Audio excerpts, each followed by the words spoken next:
All right, hi everyone. Today we're going to talk about setting showing appointments. So super important, there's a specific way you need to do that when you go into the MLS. You're going to find the properties that you guys your clients would like to view, and then you're going to pull up in the MLS sheet. This sheet is the agent-to-agent brochure, agent-to-agent view, right? And then when I'm taking clients out to show them properties, I'll do the agent-to-agent for myself and then agent brochure view for them. And it's usually got a little picture. It's got it's a picture up here and all the information. It's got most everything, but the only thing different is down here are agent-to-agent remarks, right? Actually, this is the agent full view is what this one's called. And you'll see agent-to-agent remarks at the bottom. No, that's not for the public. That is just for us licensed realtors. It says, do you see it down there? It's right here, all of this. Oh, okay. Yep, underneath the financials and listing office information. That is just how we agents speak to each other without having to do 50 million phone calls, right? But they'll have the public remarks up here, but then the agent to agent down there. And then all the information about showing the property, who the agent is all below that. This is a view that you do not want to give out to your clients because it's a private view. It'll have alarm codes, it'll have gate codes. None of that stuff is supposed to be given out to the public. So with that, this view is just for yourself so you can access that property. And then you give your clients any other view, but I usually prefer the agent brochure view because it's got a little picture, and then that way when they pull up, they're like, oh, I remember this house. It's just easier for them. But it's missing all this private information down there. So with that being said, you're going to pull up all of the properties that you want to show your clients, 5, 6, 7 properties, however many it is. We've already discussed putting it in, maybe we didn't discuss putting it in order, viewing nearby properties. No, we're going to discuss that here. We're going to, actually, let me go over here. We're going to start back on the first page. What is a good number of homes that you guys think is to show any of your clients in a day? How many homes do you think at a time should you show them? Probably about 3 or 4. You want to make it good, like a productive day, because Okay. if you can't, but if you do too much, they all start looking the same. And so that's why I give them the client brochure view, because I tell them on the back, make notes. Not every house can you go in and take pictures. If somebody's living in there, you have to get permission from that listing agent that you guys are allowed to take additional photos. If it's vacant, I always tell my clients, yeah, sure, go ahead. But some people don't want their belongings photographed. So you'll have to double check that. So I always tell them, hey, on the back of this form that I gave you, when we're going to view, you're going to write all of your information on the back. You know, like it, don't like it, pool, this, whatever defines that property, because by the time they get home, it's such a mess. Like, was that in this house or whatnot? So I prefer between 5 and 7 properties, right? Okay. Because sometimes you'll pull up and they're like, I don't even want to get out. And then now that's down, so you don't want to do that. But then they might pick 6. And then when you go to call them to make the appointments, 2 of them you can't even get in. So I always say, give me 7 or 8 properties and we'll see how many we can view that day. There's a difference. Some of them are vacant and you can key any, and other ones you need appointment. If there's an owner or anybody living in there, a tenant or an owner, you have to give them notice. An owner is usually a little bit more flexible. A tenant, by law, we have to give them 24-hour notice. Now, we can call up and say, is there any chance I can get in there in the next 5 hours? They don't have to give that to you. But if it says in there, please give 24-hour notice or 2 days, excuse me, it's very hard to show those properties because you're going to show the other properties in those 2 days. So to go back to that one and then it's down there and now you're showing over here, it makes it a little difficult, right? So, excuse me, I prefer 5 to 7 homes in a day. And what I do is I set it up in a quadrant. So how much time do you schedule to view each house? What do you guys think? Half an hour. Okay. Christina, half an hour? Yeah, try to 30, Yeah. 40 minutes. Okay. So you want to be faster than that. So 15 to 20, right? Some of them you walk in 10 minutes. I always gauge it. If you're 10 to 15 minutes or less, they probably don't like the house. Okay. If you're more than 15 minutes, they're like, and they'll walk through it a couple of times. So then you're like, okay, let me see, where can I put this? Where can I put that? But when I'm as a listing agent, every time an agent accesses the lockbox, it sends me an automatic text that says they've entered the home. So we're supposed to, as buyer's agent, open the lockbox, take the key out and shut that. Then that way we know how long they're in the house, and when they come out, they open it again and it tells me what time they've accessed it, right? So I always tell my clients, we had a showing today, it lasted 3 minutes. I'm gonna guess there was something that they are not interested in, but I will definitely call them this evening and find out. But when I was like, hey, we had a showing, and they were in there 35 minutes, I'm just waiting to hear back from the agent. That's pretty good. The longer they stay in the home, the better. So that's how we agents kind of gauge it. That's why it's super important you guys open the box and then close it, because as listing agents, but also those boxes time out. And if it's sitting open and then you go to put the key back in there and it's frozen, guess what? Now you've got to call. You have to call the lockbox company. They have to tell you how to do it. You've got to alert the listing agent. So open it, take the key out, shut it, and then access it back open, right? Okay, so also when you're showing to schedule your properties, you're going to go out on the first time, you're going to gauge your client. Some clients they're just walking in, they're like, yep, okay, my stuff will fit in here, I'm good. Other clients I've had will view the house 3 times. They want to walk in from the front door. They want to walk in from the garage. They want to walk in from the back door. They just want to see themselves. They'll go up and down the stairs 2 or 3 different times, and you're like, okay. And they'll come down, they're like, yeah, I don't think this is for us. It's like, okay. We just spent 30 minutes in here, and it's okay. So you have to keep schedule. If they were all vacant, you can haphazardly just spend the whole day with them. But chances are you're going to have the first one an appointment, 2 are going to be vacant, then you're going to get another one that's an appointment, then you're going to get a vacant one and then another one, and you're like, okay, what, so it's all over the place. But the ones that you have to make appointments for, they're waiting for you. They've removed their kids, they've removed their pets, they've come in for their lunch break, like whatever it is, you guys have to be courteous of that. If you are running late or you're not going to show up, you must call that listing agent, right? I've gotten to the point where we pull up and they're like, there's no way I'm living in this neighborhood. So I say, okay, no worries, just sit tight. Let me call the agent and let them know that we're not coming in.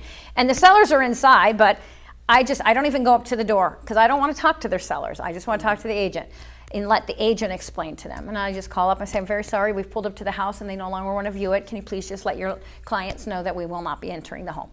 Just do that courtesy, because there's people that are like waiting for you and then like you never show up, and it's awful, right? And if they do decide, Everyone's time is valuable. yes, and then if you do decide in a day or 2 to go back, they don't want to let you in because you already did that to them once. So you kind of shoot yourself in the foot when you do that. So just be courteous of everybody else's times. But what I do is I divide the valley into 4 quadrants. Let me just see real quick what this is showing, because I might want to. I'm going to scoot this over here so I can log in, and you can watch how I do. I didn't think about this, and you can watch how I do the search. Okay. I thought I wasn't going to use the computer, but now I am, because I want to show you exactly what I'm looking at here. So you're going to log into your MLS,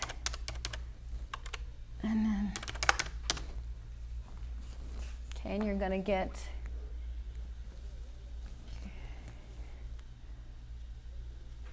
your dashboard here. This very first one, it says matrix, so that's where you're going to want to go. And then you're going to get your daily reminders of all of this stuff. I'm going to read those later so we can get on with the class.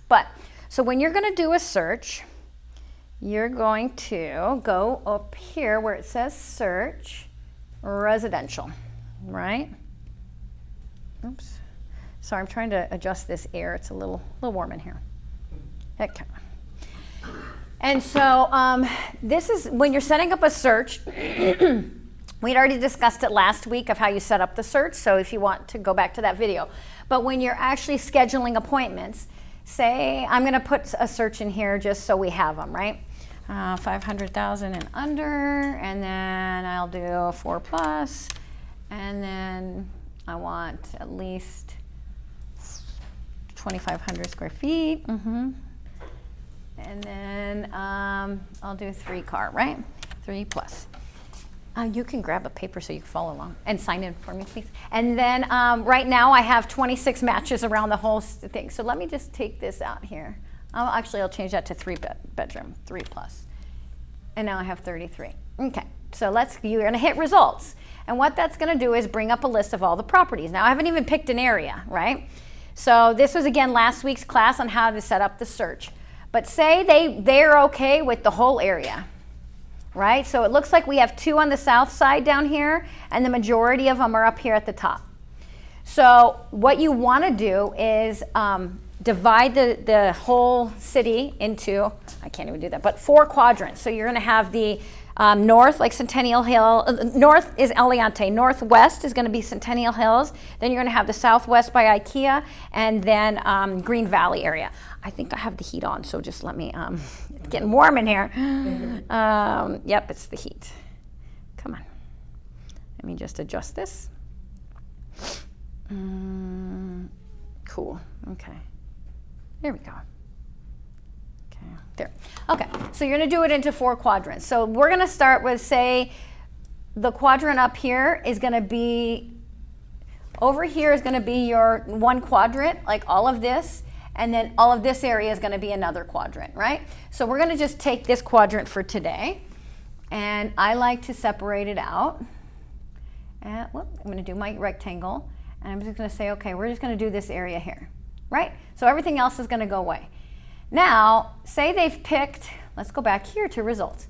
They picked this home, this home, this home, this home, this home.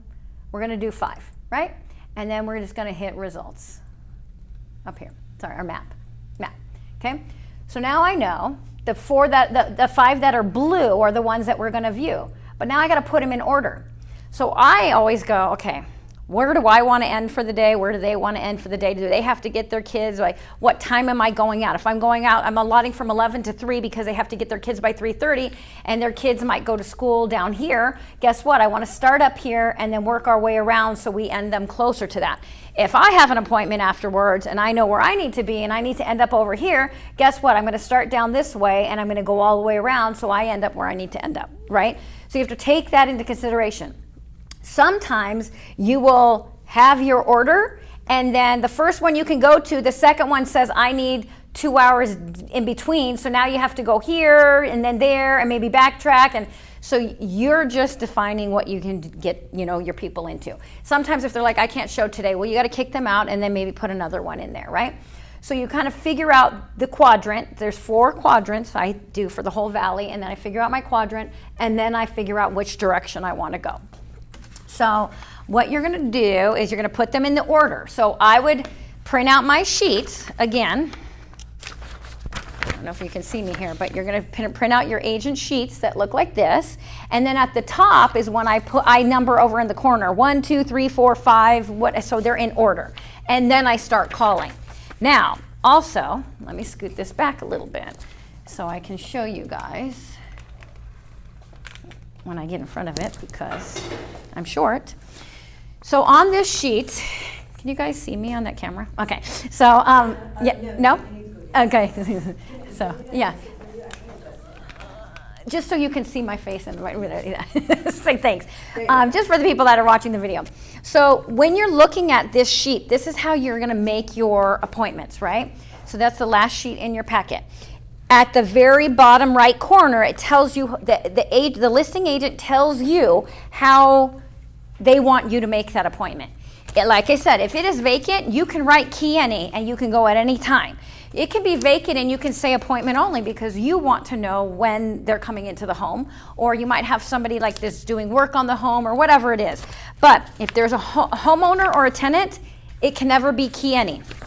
There is, because if there's somebody that lives there and you write key any, it's a $250 automatic fine.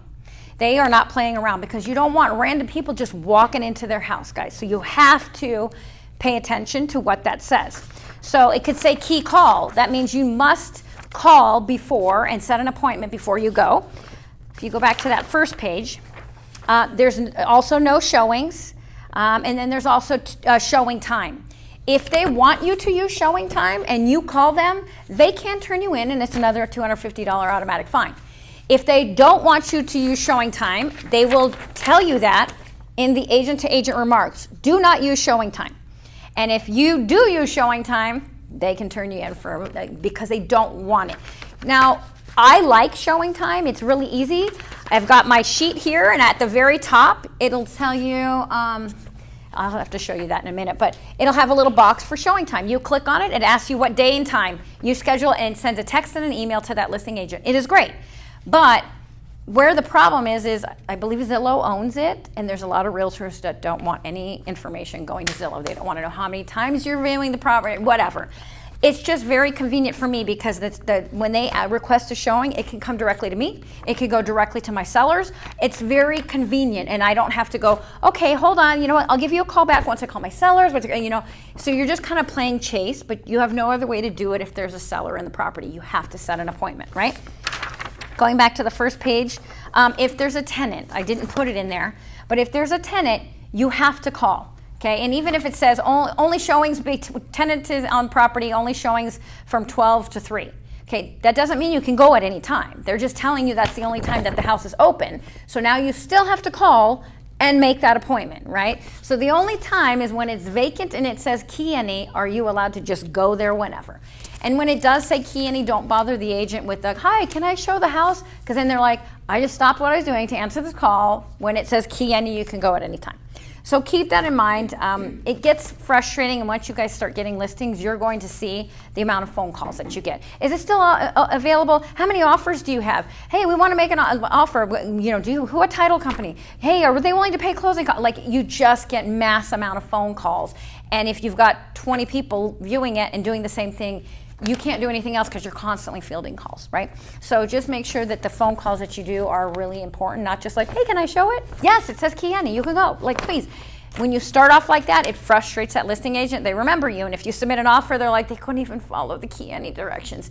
You just have to, if you have other questions, like, I see that it's key any, we were gonna head over there today, this afternoon, do you have any offers? I do ask that because I usually ask it after I've viewed the property. Because if it's multiple offer situation, you have multiple people making offers at the same time, I want to tell my client that before we write the offer because I want them to put the best foot forward. So usually calling beforehand, unless there's a gate code.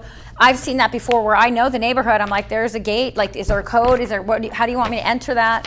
It could be any remarks. Like I was saying, the public remarks are for everyone to see. The agent-to-agent remarks are only for realtor to realtor. So all that personal stuff in there, seller will only be available to show the home this time. Here's the gate code, here's the alarm code, this form never goes out to anybody but the licensed realtor, right? You have to use a different view if you're, for your clients. But, all right, so if we go to page 2, at the very top of this one is where you're going to see the showing time icon. I circled that. When you're in the MLS looking at this sheet, at the very top, this is what you see, okay? So if you want to make an appointment, you can just, because you're in this page right here, you just go to the top and it'll open that showing time for that property. And that's when you go ahead and schedule for that property, right? You always want to make sure that it is the right address. It is technology. Sometimes they get a little skew, but then what you're going to do is you click on there. You could type your client's information in there, do not. That they don't need to know who your clients are. They need to know who you are because you're the licensed realtor accessing the property. But it'll ask you buyer's name, is the buyer approved, how much are they approved? Like, don't fill any of that out. Just go in there and this is the date, this is the time, and hit submit. That's it, right? And then it'll set the appointment, and then it'll give you a text immediately that says your appointment has been requested, but it's not confirmed, and it's yellow. And then once it's confirmed, you're gonna get a text back from that agent saying it's confirmed or they've denied. They can deny because it's not the right time. And sometimes they'll leave notes. Other times they'll deny you and you're like, why did I deny? So then I call them. Hey, I just set a showing appointment. You denied it. What's going on? Can we get in it later? Is it just not available now? Did you accept an offer? Like, what are we looking at? There are some agents that just deny you and you're like, okay, but that's in my search. Like, what's going on? So that's when you can pick up the phone call or the phone and make a call. But at the top of the list, you want to view, you'll click on the icon, and then they'll send you that text message. The number of properties, number the properties in order, like I said, you're gonna do on this page here. I like to do 1, 2, 3, 4, 5 over here. And then at the top, I like to write V for vacant. And I think it goes into that right after that.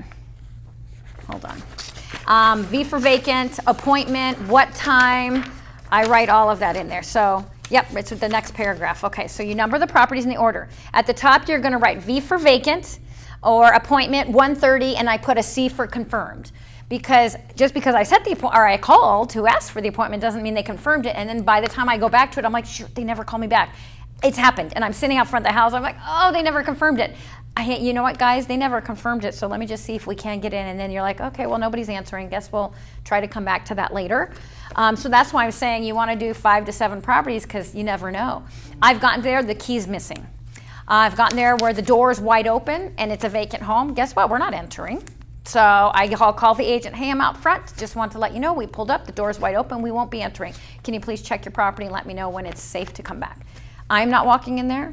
I'm not walking my clients in there because you're responsible. If I walk in and I go this way, they go that way, and somebody shoots them, that's a problem. You know, like we don't know what's going on in that house. If that house is not secure, I'm not walking in it. You've got to worry about your safety. I do a whole safety class as well as how to properly show it a home or when you're out with clients and open houses and all of that kind of stuff because safety does matter. If you know your clients, if you don't know your clients, it can happen at any time, right? I've had a time where I was showing a property with my clients I've known for years. I lock up, and as I turn around, one of the neighbors came up and said, hey, I just wanted to see it because my sister's coming. I said, well, you know what? Here's my card. Call me a little bit later. I'm out with my clients. And they're like, no, can we get in here? I said, are you pre-approved? Yeah, we're pre-approved. I said, well, I need that pre-approval. Can you send me the pre-approval? Why would I show you a house if, 1, I don't know you, 2, I don't even know if you have the funds for it? And then he saw us leaving. Did you want me just in the house? Did you think that I was going to let them leave? So my clients are like, you can show it. We're going to come back in with you. They were super, there were 3 guys. So we all showed it, but again, never heard from the guy again. I don't like to do that because I don't know who I just let into this home. You know, it just happened to be that I was like, and they catch you off guard sometimes. You're going to use your gut instinct, guys. But generally, you know what? I'm with my clients or I've got an appointment. I can't do it right now. Here's my card. Please give me a call back. We'll chat and I'll run right back out here. And then when they call you, you're like, okay, great. What are you looking for? Did you get approved? What's this? What's that? You still have to vet them. There's no sense in showing homes unless you know that your clients can afford these homes. Because everybody wants to view the $2 million home, but they're qualified up to $350,000. That's why a lot of the $1 million homes you'll see on that MLS that says proof of funds required before showing. You have to mail that over there? Yeah. Because they don't want those, when you get into the millions, they don't want looky-loos, and that's what happens. Just like I was saying before you walked in, and your clients might want to just take pictures, and they're like, I don't need to make notes, I'll just take pictures. If there's somebody living in that home, you have to ask the listing agent if you can take additional pictures. You can't just go in there and start snapping pictures of people's house with all their belongings in there. Might have children's pictures, their kids, like they don't want that. If it's a vacant home, they can do that. So you have to be courteous of what the whole situation is. So with that being said, sometimes you have to backtrack. So like I was saying, is like we have the properties, but you're like, okay, well I can go to this one, but not that one. So I'll go there first, then come back, then go there. You're gonna zigzag around sometimes. And then sometimes they give you the 5 and 2 of them you can't show. You're like, okay, well I got 3 before I go on. Like if I call the first one and they say yeah, the second one says no, the third one says no, I reevaluate. Then, because I'm like, okay, well, I can do these 2, but now if they want to see these 2, now I'm going to go around. I've already set these appointments. So you stop and you say, okay, we already have 2 out of the 3 that we've got to throw out for tomorrow. Do you want to add anything in there before I continue to make appointments? We're going to start at this house, and then they'll tell you which ones. If not, they're like, nope, these are the only 5 I want to see. Great. Then we'll continue on. We're only going to get to see 3 tomorrow. That's fine. Or later this afternoon or whenever you're booking your appointment, right? Oh, the lockbox. I didn't bring a lockbox. But there's 2 different kinds of lockboxes. They work the same. They just released some new ones. They launched some new ones out. The front pretty much looks the same, but have you guys seen the lockbox before? Yep. Yep. So there's a big black thing on the top that goes around the door handle, right? And then they've got the front has got a bunch of numbers on it. Okay. There's a whole lockbox class, but you're going to hit enter on the bottom right corner, and it just wakes the box up, right? And it's connected to Bluetooth, and we have an app on our phone that you have to access those, right? So you hit the button, and it turns blue. The lights change colors, right? Turns blue, so now you know you woke the box up. When you open your app, because that's what happens, you hit enter, you go and open your app, and then you walk up to the lockbox, you bring your phone up to the lockbox, and then it starts connecting to the app. It's all Bluetooth. And then it'll say, I think, view the property or something, and you have to add your passcode or PIN or whatever it is. Just follow the prompts. It's very easy. And then you hit enter again, and then it goes, you can hear it grinding, and then the front opens. Well, the new ones that just came out a few months ago, there's a little black box that just drops down. It doesn't come out, just drops down, you pull the key out. And then you close it back up, and then you show the home, then you come back up, do the numbers again or whatever it is, and then it'll come back in and you put the key in. So it can gauge how long you've been in that house for that listing agent. Like I was saying before, if it opens, you take the key out and just go show it, you come back, sometimes it's timed out and you can't close it and lock it. The minute you open that key, that box, all of your information, name, phone number, email, brokerage, license number, goes to that listing agent. If you left that house unsecure, and you're like, well, it's not locking, and you just walk away and you leave the key there open, that's a huge fine for you guys. You cannot leave somebody's property unsecure. So I do a whole class on how to properly show the home as well, which is next week. But you walk in, you turn on all the lights, you open the door, the slider door, whatever. But then what I do is I have my clients meet me at the front and say, great, I'm just going to do it once over and make sure everything's locked and secure. If you can just wait by the front door.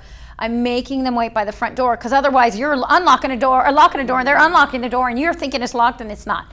I've had people leave my sliding doors open, front door wide open. The neighbor called me. I had to call the police. It's just a whole big thing. We've walked in. There's been squatters in there.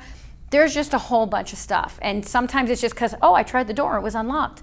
Guess what? You were the last one in there. And then I'll have an agent. And if you walk up to a lockbox, you take the key out, and then you go up and you're like, the door's open. Do not enter. And you immediately call that listing agent and you document it because they know exactly what time you got that key out and you said, I just got to the front door and it is unlocked. I'm just letting you know. You might want to call the last agent that was in here because this house is unsecure. I wouldn't go in. I say, please let me know once it's been checked and secured and we will come back. It might be an hour. They might be the neighbor. Who knows? The realtor might be the neighbor. And so I can go show another home and then come back. I don't know, but it's not my job to make sure that that house is secure enough to because once you walk into an unsecure house, you're responsible for everything because your number was in that box. So you have to treat that box seriously, right? So, and the boxes are really easy, but there's a number on the top of the box. How do I say it? So there's a big box, right? There is a serial number on the top of the box. Sometimes you're in certain areas like way down south, Southern Highlands, you can't get the Bluetooth working in that section. So you have to have a 1-day code, right? So you'll call the agent, or they sometimes put it in the remarks, like if there's no Bluetooth out there, call for a 1-day code. Okay. And you just, hit enter and then add the numbers that they give you and hit enter again and it'll open. But your phone will not connect because there's no, Bluetooth. So with that, you just gotta follow. But sometimes you get up there and you're like, okay, I can't get into this house. It's a hit or miss. It's technology, guys. There's nothing we can do. So laugh it off. But that's why you've got to be good and very professional with your directions, following around. I used to laugh because back in the day, everybody used to have those magnets on the side of their car. I'm a realtor and my name and all my contact information. And those were the crazy drivers. I'm like, hey, let's make a U-turn. And then just turn and just, so I'm like, they're not going to, the police, I'm like, they're going to see me acting crazy and they're going to pull up. I'm like, they're a realtor. I just made the wrong directions. Back in the day, it was like, because there's a directions spot right here. It says directions. They would put directions on there, and unless you went to MapQuest and got the directions, you're following what they put. And I'm thinking I'm showing something down here, and it's actually up here. It's like, it was a mess. So now I just type it in there, and my car takes me where it needs to go. But you just have to be really consistent and professional with everything else, because sometimes you get up to the lockbox, and you're like, it's not working, or the key's not here. If you had them turning around and going in the wrong direction and you missed this and that, and then you get there and then the key's not there, it's just problem after problem, and it just seems like you're not professional. And you're like, it's really not me. And you're going to have days like that. Nothing's going to go right. And that you just kind of have to roll with it and say, well, this was a bang up day, but let's try it again tomorrow, But what you're trying to do is get as much done while you have them there. So I know there's sometimes that I just want to see this one house. There's nothing you can do. If it's like they're waiting and waiting. I had clients that it was 6 months. We found one, we went under contract, the appraisal came in low, we lost that house, and then they had to go out of town, they're military, and waiting for them to come back, so it took so long. And then the days that I had them, they're like, let's just go look at this one. I'm like, just one. And then other times they're like 10. but the wife she's stationed in Arizona. She's only coming in. So sometimes you have to look at 10 or 12 but usually they know what they want when they're looking at that many properties. Hey, this isn't going to fit there. I don't like this. They get it. But then there's other people that think you've got nothing to do but show homes. And they will spend all day with you for 3 homes. Let's get some lunch. Okay, let's go back to that one again. Okay, let's walk up the stairs. And then, I had clients like that. I've sold them 4 homes now. And then I got a referral. They moved to Florida. But love them to death. They were looking at let's pretend the refrigerator's here. How big is this going to be? It was just everything. And I'm like, do you guys like the house? Well, not really. Would you buy it? No. But I just want to see. I like the flowiness of the floor plan. I was like, okay, guys.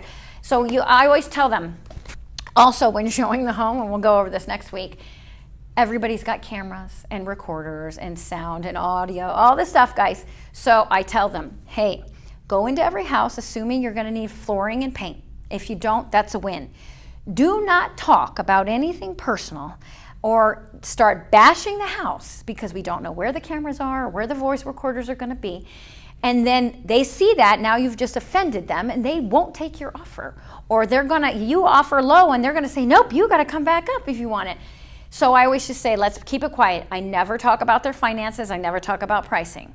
And because I did it with my own home. When I listed my own home, I had a Ring doorbell and they walked out and then they thought, well, I'm gonna stand in the driveway. Well, they had a kid that just kept walking in front so they were over behind the garage, would have been fine, but the kid was playing in the front yard. So that Ring doorbell just kept going. I listened to what they were gonna offer and all the things that they needed and we're just desperate. Okay, you said the word desperate. So I just, nope, keep going. And I got 10,000 over what I was asking for because I knew they were in a spot. So we do that. People are in there. People come up, they'll see the cameras and they'll try to put things over your cameras. And I had my own client, she logs into her camera and she's like, remove that from the camera. If you're in my house, I'm like, don't yell at them. So people watch. So you've got to just tell your clients, don't talk while we're in there. I mean, we can have a conversation, but don't talk about anything personal, whether you like it, don't like it, no pricing, nothing. And then once we get out, we'll discuss. Because I always say they're always listening and watching, guys. So keep that in mind, right? So let's go. So we're talking about the lockbox. That's good there. All right, so now view nearby properties. So sometimes you'll access that lockbox and it's just not connecting. So you can hit view nearby properties and it will, if it's not connecting, you're gonna click the button that says view nearby properties on your app. And once you do that, it's gonna list all the properties that are around you that have lockboxes. And there's a serial number on the top of the lockbox. If you can't find the address, you're just gonna see that serial number. You're gonna click the serial number and it will open like it's supposed to. There's a whole class down at the LVR on how to properly use this. When you buy your lockboxes, they show you exactly what you can and can't do. And then the support number that you call, I think they're 24 hours. They're great. I've called them multiple times where it doesn't lock, it doesn't close, like the key's missing. You wouldn't call the lockbox company for the key missing. You would call the agent. If you've opened a box and the key is gone, you alert that agent immediately because now your number is the last number in there. It's going to look like you did it, and they will fine you for a key missing that you didn't report. Okay. Back in the day, when houses were selling in minutes, probably what was that, 2000? What was that? 9, 10, somewhere back there, right? They were just going like hotcakes. And actually it was probably 2005, 6, and then we hit that 2008, right? Well, anyways, my sister, she was one of them. She listed the house at her own house, just because I had just got my license. I'm like, oh, I'm not ready. It is a family, so I'm like, I don't want to do it. But anyway, she listed the house, and it was sold within, I think, 6 hours. And she says, I had 2 people through, but 15 offers. And it just sold. But what happened was they would go in, take the key out, show the home, and leave with that key. So nobody else can get into that house to make an offer. And so there was happening so often, and people are like, I'm not getting 15 offers, I'm getting 1 because nobody's been in the home. So they started fining you for doing that. And after so many fines, your license is revoked, guys. You can't be like that. You have to, it's fair game for everybody. So they watch that stuff.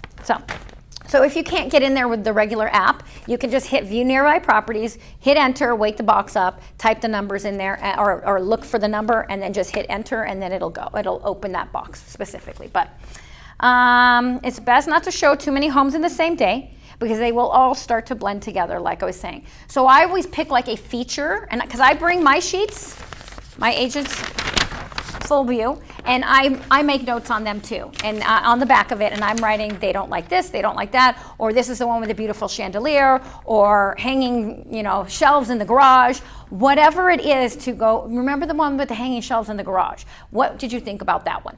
Because what I do at the end of the day, we viewed 5 properties, and then at the last property, we go by our cars, and I say, okay, guys, what are your thoughts? And number them in order 1 to 5. Your number 1 being first. I don't care about 5. They're not going to make an offer on 5.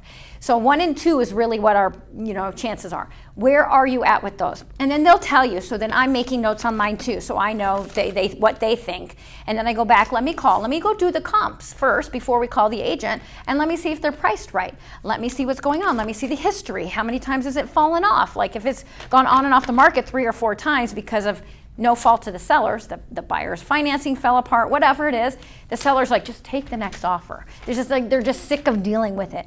If there's a lot of moving parts and somebody lives in the home, sometimes, like I had clients, the same clients that love to spend 30, 40 minutes in each house, they had a lot going on when they went to go sell their house. So they had a 90-year-old grandmother with dementia. They had 5 dogs, 9 cats, and 42 fish, right? They had a son that was in and on and off drugs, that was living in the home. So she's like, okay, we need to sell our house. And I'm like, how am I going to get any showings, right? The husband worked from home. The wife was over here. And he couldn't touch the grandmother because the grandmother was the wife's grandmother. It was just all of this, right? So I said, you know what, guys, let's just take a weekend. Go to Aliante, they did. And then I said, showings this weekend, that's it. You can go through Open Door and OfferPad and all that stuff and try to get offers, and that's a whole nother class. But it's good in that sense because it's very hard to show homes like that with a lot of moving parts. But when I see that, when I'm walking into a home and I'm noticing there's a lot going on here, or the sellers won't leave. Sometimes the sellers don't leave, guys. They're like, nope, I'm going to stay here for every showing. Tell your clients not to talk. Don't talk to them. Whenever they ask a question, I step in. Yeah, you know what? They really do like this area. That's where. Do not talk to the sellers. You don't want buyers and sellers talking to each other because it causes a rift. And then they're like, I don't like when they said this and da da da da. So I tell my sellers when I have a listing, please don't be in the property. You know what? We know they're coming at 10. At 5 till, step out. Lock the door, and then I will have the agent alert me if they don't close the lockbox properly when they're leaving, so I can tell you to come back. Don't want you talking to them. I tell them they're going to use everything against you. So we don't want them to know. It's their job to find out as a buyer what they do and don't like about the home. Your job is just to open it up and show them. That is it. So you will walk in sometimes and there's people in there. They're laying in the beds. Oh, you can't go in that bedroom. You can't go in that closet. You can't go. Okay, I'm trying to buy the house. Do you want it? Doors are locked. They've rented rooms. You can't get in them. Can't go in the garage because there's too much stuff. And whenever I'm taking a listing, I'm like, if you want to pack everything in the garage, that's great, but you put it in the middle of the garage so we can walk all the way around. I want to see what's on the walls. Is there mold? Is there scuffs? Are there holes? Do we have rats? Everybody loves to push it to the back. No, push it in the middle and give a walking space around there, right? So you've got all these challenges that you have to work with sometimes. But, okay, it's best not to show too many homes on the same day because they'll start looking together. Try to set appointments 12 to 24 hours ahead of time. And the reason being is sometimes it takes, like if somebody called me now, it's 11 o'clock or 12 o'clock, and they want to show properties at 5 o'clock, that's great, but I might not get everybody on the phone by then.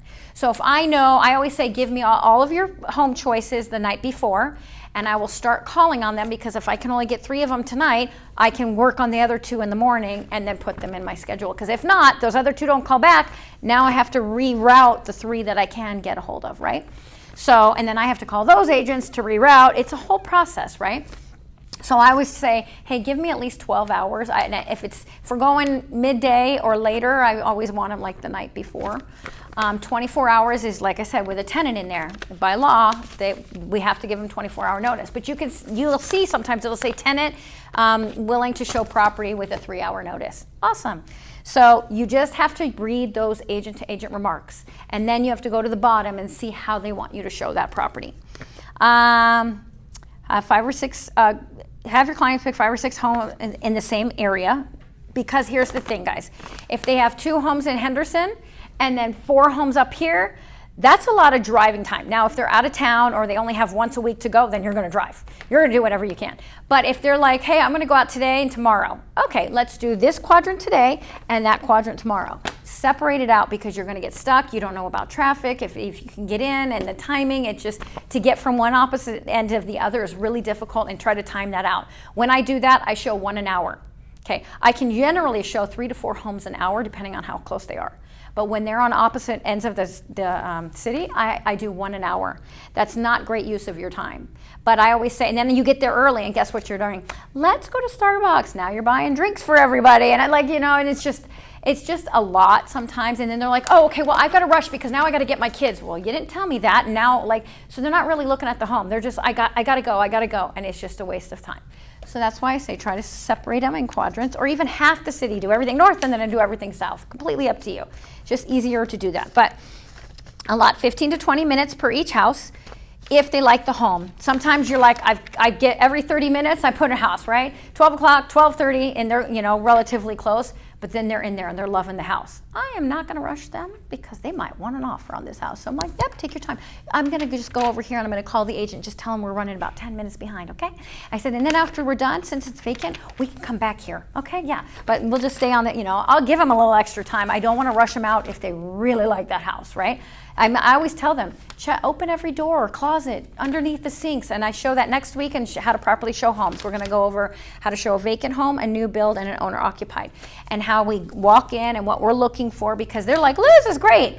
You're looking for damage and mold and anything you have to put to negotiate on that contract. So, so with that, you want to give them enough time, but yourself. You're walking through these homes with them. And you never know. They say, okay, yep, I'm good. And you walk out and they're like, yeah, we like that one. You're like, shoot, I wasn't really paying attention. You didn't seem like you liked it. But you've got to keep in mind what it is that we're looking for. So what they're looking for and what you have to negotiate for. But read all the showing instructions and the agent-to-agent remarks, and then schedule accordingly. Now, there's specific scripts that I do when I call. I always go, hi, this is Wendy Schaller with Realty One Group. I have a buyer that would like to view your home at 123 Main Street at 1 p.m. today. Is that available for me to show? And then they'll say yes or no, or hey, but they're not going to be until 2. Instructions for today is 2 to 10. Okay, great. Let me see real quick. Yeah, I can do that, and I'll switch somebody else. I have another home that I'm showing, so I'll switch that around. You're just talking to them to get in there. But then they go, yep, go ahead. That's fine. They're out all day. Awesome. Is there a lockbox on the property, or will there be somebody to let me in? I'm always hoping they say lockbox. I don't want somebody to let me in, but I want to know if anybody's going to be there is what I'm trying to get out of them, right?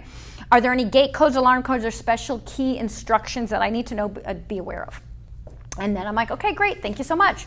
Because sometimes they'll say, hey, there's a key here, or we have one of the digital push button pin door handles.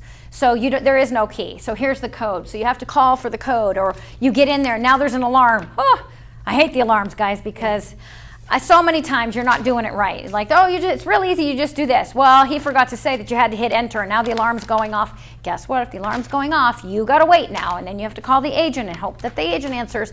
And then if not, guess you're waiting for the police or the alarm company to come, because you're like, oh, well, there's all these things that you have a lot for happening.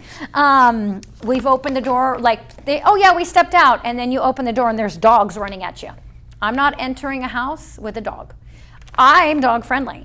I don't know if my clients are afraid or not, but if the dog bites, guess who's getting sued? You enter the house with them. There's cats. Cats are even mad too. They'll just walking around, then you go into a room and then they won't let you out. They sit right in the doorway and they're hissing at you, and you're like, I can't get out of the room. It's super funny, but it's not. So there's all these things that you kind of have to allot for. Or they'll leave the dog roaming in the backyard and they're gone, and you're like, I can't go out to check the pool because there's a dog out there. So listing agents really need to do a better job about having the house secured and the animal secured so you can actually properly show the property. But things happen. But with showing time, some agents prefer just showing time. And as I mentioned at the beginning, you have to look at these remarks at the bottom. If it says showing time, you are only allowed to do showing time. It's a $250 fee if you don't do it. So a fine if they turn you in. They don't have to turn you in. Most agents usually don't. But if they've got 15 agents calling them when it says showing time, just use a showing time. I'm busy. I don't have time to answer a million phone calls. So you got to watch those instructions of showing property when you're showing it. Then with showing time, what happens is you're going to get that, you're going to request the showing, but you have to wait for them to confirm it. If they don't confirm, and it's like 2 hours before, I'm calling the agent, hey, I sent you a showing request, and they usually will say, I'm still waiting. But me as an agent, I'm like, hey, I haven't got my sellers back on the phone. I'm calling my buyer's agent because I want you guys to show my property. I don't want you to think I'm a jerk of an agent, that I'm like just ignoring you. So just really communicate with the other agent. But you'll get a confirmation or a rejection. But you can't, if there's a rejection, you can't go. If there's no response, you can't go. You can only enter that property when it's confirmed. Then I tell the buyers to make notes on the back of their papers. It helps them when they get home. Sometimes they're like, we viewed 5 properties. Let me just think about it overnight. Some people need to think about it because they can't make a rash decision like, I loved it, but I got to think about it. I'm calling them the next day, and then I'm sending them information. Remember this one, this one, this one. I'll send them all 5 properties again. Here are the 5 we looked at. That way they're in a loop, and you can just click on them, like whatever I'm doing. If I think that they're ready to make an offer on something, I'm going to push them to like remind them of what we looked at. Do any of these strike that nerve that you want to go and pull the trigger, right? And like I said, photos of houses, you can't just take pictures unless they've okayed that. And then I think, is that it? And then, yep, and that's it. So any questions on setting appointments? Anybody have any? I don't want it to stress you out. There's a lot of moving parts to it, but really, you got the whole valley. You're going to try to be, again, you can't, when you're setting these appointments, you really do have to take yourself into consideration too. A lot of people are like, I'm just going to show them whatever they want to see. I understand you're just so eager to sell them a property, but you've got to just do it in a really organized way, because when you're not organized and you're like, I'm over here and then I'm over here and then I can't get in and now I'm over there and now I'm back over here, they hate backtracking. But if you tell them that ahead of time, hey, just so you know, this one can't let us in, so we're going to go there first because they can't let us in later, and then we're going to have to backtrack, sorry. Now, taking people in cars, back in the day, I would pick everybody up. Now, I just don't. There's a liability. If you get in a car accident, they can sue you. You have to have more insurance anyways. Talk to your insurance guy. They don't really want you to have people in the car. When COVID hit, it was a great excuse for me. You know what? After that, our brokers just prefer that we don't take people in our cars. And it's a great excuse, and I always blame the broker, guys. Blame the broker.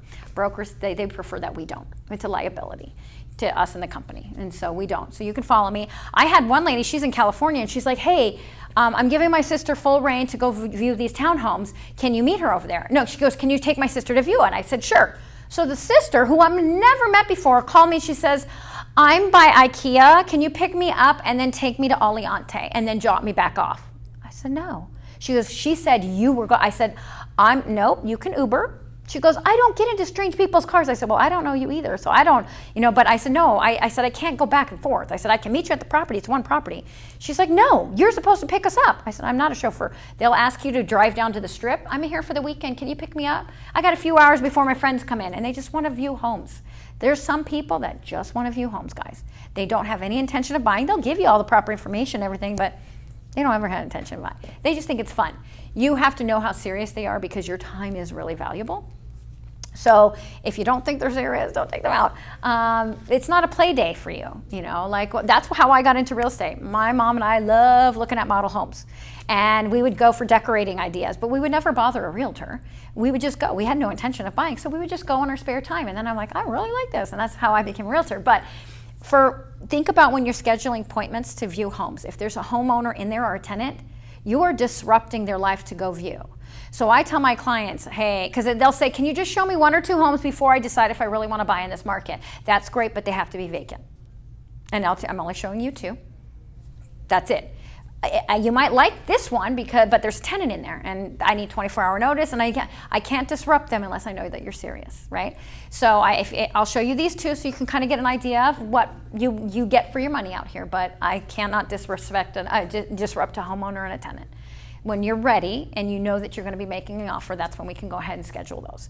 Be very honest. The more professional and structured you are, they will take it seriously, and they'll realize that you are a professional. Because a lot of times they think we're just haphazardly doing this, and we all have other jobs and we just do this for fun. And That is not the case. 20 years in, I haven't had another job. This is my profession. And I live and breathe it. And at night, my husband's sleeping and I'm just like looking for homes. I'm like, oh my God, this is a great one. And 8 o'clock in the morning, hey guys, sorry, I don't know if it's too early, but I just found this one. I don't know if you saw it on the search, but I got the same search. I just want to let you know, is it something you're interested in? They think you are up 24 hours a day, and sometimes I am, looking for homes for them. But when it's a really unique home search, sometimes you have to do it. You're going to lose some sleep over it. But you're like, I got to do it. But when you guys are ready and you like, okay, I have a buyer, I'm more than happy to sit with you or do it on a Zoom where I show you how you can properly make that search. And then when they find the ones that they like, they're in it. It's like, okay, they gave me 10 properties. Okay, let's figure out how we're going to show that. Just give me a call and we'll help you do that. All right. Any other questions? No? All right. Hope to see you guys next week. Thank you. Mhm.